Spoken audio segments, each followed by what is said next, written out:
আসসালামু আলাইকুম বন্ধুরা, welcome to my YouTube channel worthy school. আসসালামু আলাইকুম বন্ধুরা, কেমন আছো তোমরা সবাই? আশা করি ভালো আছো। আজ আমি চলে আসলাম আমার লেকচার 19 নিয়ে।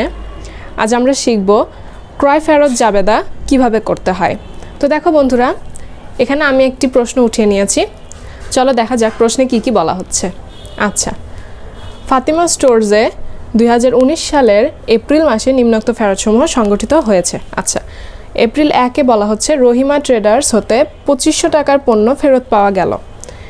এপ্রিল 9-এ বলা হচ্ছে জামান অ্যান্ড সন্স এর নিকট প্রতি কেজি 50 টাকা করে 40 কেজি ডিটারজেন্ট নিম্নমানের হওয়ায় ফেরত পাঠানো হলো। ডেবিট নোট নং দেওয়া আছে 187, বাটটা 2%। এপ্রিল 17-তে বলা হচ্ছে লতিফ স্টোরসের নিকট 170 টাকা করে 15 পাউন্ড চা পাতা নমুনা মাফিক না হয় ফেরত পাঠানো হলো। ডেবিট নোট নং 188। যেহেতু যখন আমরা ক্রয়কৃত পণ্য ফেরত পাঠাই তখন ডেবিট নোট পাঠাই, সেহেতু এখানে ডেবিট নোটের নাম্বারগুলো টুকে রাখা হয়েছে যাতে বোঝা যায় এই পণ্যটা কোন দিন আমরা ফেরত পাঠিয়েছিলাম। আচ্ছা, আর বাটটাও দেওয়া আছে।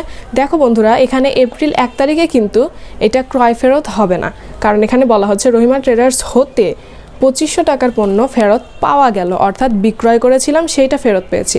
এটা কিন্তু ক্রয় ফেরত জাবেদায় আসবে না। এরকম অনেক লেনদেনই থাকে, একসাথে ক্রয় ফেরত বিক্রয় ফেরত দেওয়া থাকতে পারে। তো তোমাদের সেক্ষেত্রে খেয়াল রাখতে হবে এবং সেগুলো নির্দিষ্ট করে স্পেসিফাই করতে হবে যে কোনগুলো আসলে ক্রয় ফেরত এবং কোনগুলো বিক্রয় ফেরত। তো সেদিকে একটু খেয়াল রাখবে। তো চলো বন্ধুরা, এনে করণীয় কি দেয়া আছে দেখে নেই। করণীয় হচ্ছে ক্রয় ফেরত জাবেদা প্রস্তুত করো।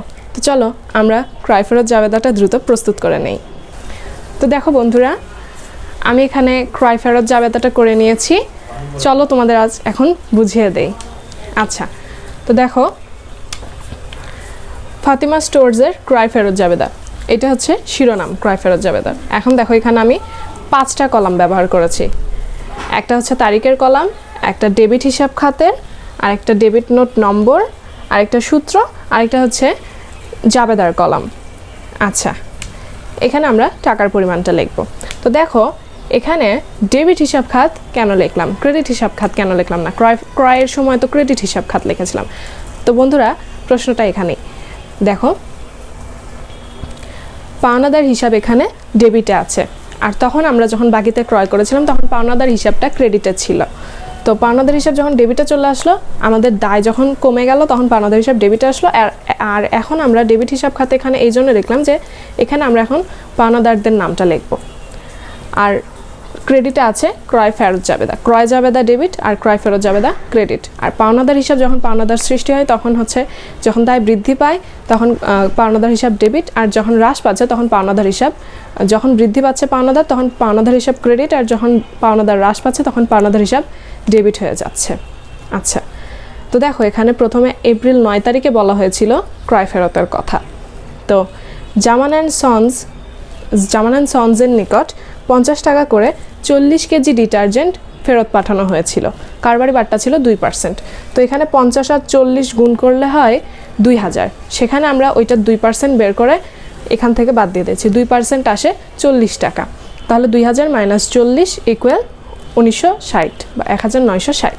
আর এখন 17 তারিখে দেখো লতিফ স্টোরসের নিকট 170 টাকা করে 15 পাউন্ড চা পাতা ফেরত পাঠানো হয়েছে। এখানে কোনো কারবারি বাট্টা ছিল না, তাহলে 170 গুণন 15% আসছে 2550 বা 2550। এখন আমরা এই দুইটা যোগ করে এখানে উত্তরটা লিখে দিয়েছি 4510 টাকা।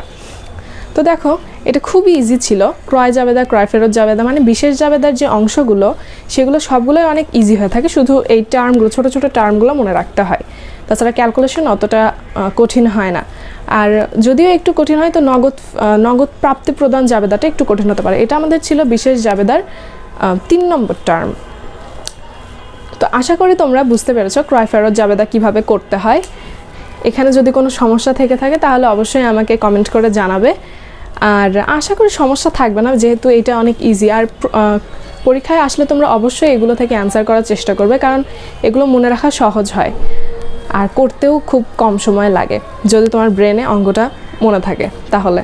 তো আশা করি সবাই ভালো থাকবে বন্ধুরা। আজ এ পর্যন্তই।